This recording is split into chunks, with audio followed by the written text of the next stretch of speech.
অনেককে দেখেছি যে কোনো আচারে একটু হলেও তেল ব্যবহার করে, কিন্তু আমি কোনো দিন কোনো আচারে তেল ব্যবহার করি না।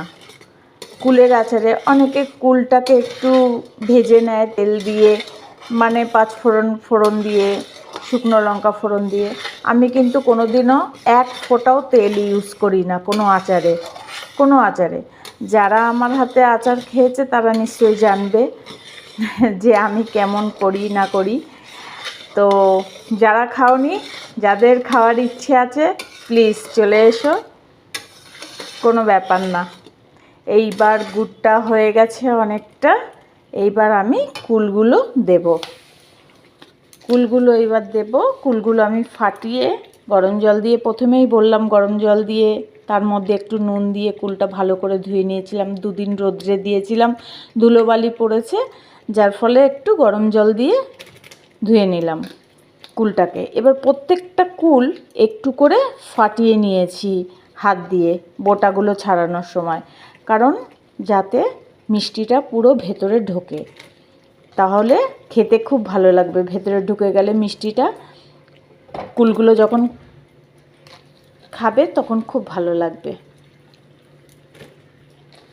আমি আজকে এটা ঢাকা স্টাইলে করছি। ঢাকাতে যা যা দেয়, যেমন হচ্ছে আমি সাধারণত এর আগে যে কুলের আচার করেছি, সাধারণত আমি কুলের আচারে কখনো তেজপাতা বেটে দেইনি।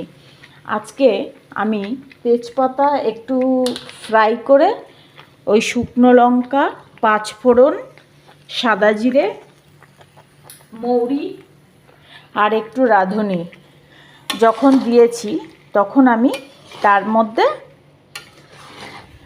তেজপাতা দিয়েছি। কারণ শুনেছি যে তেজপাতা দিলে পর এসেন্সটা খুব ভালো আসে আর খুব ভালো লাগে, নাকি টেস্টি লাগে।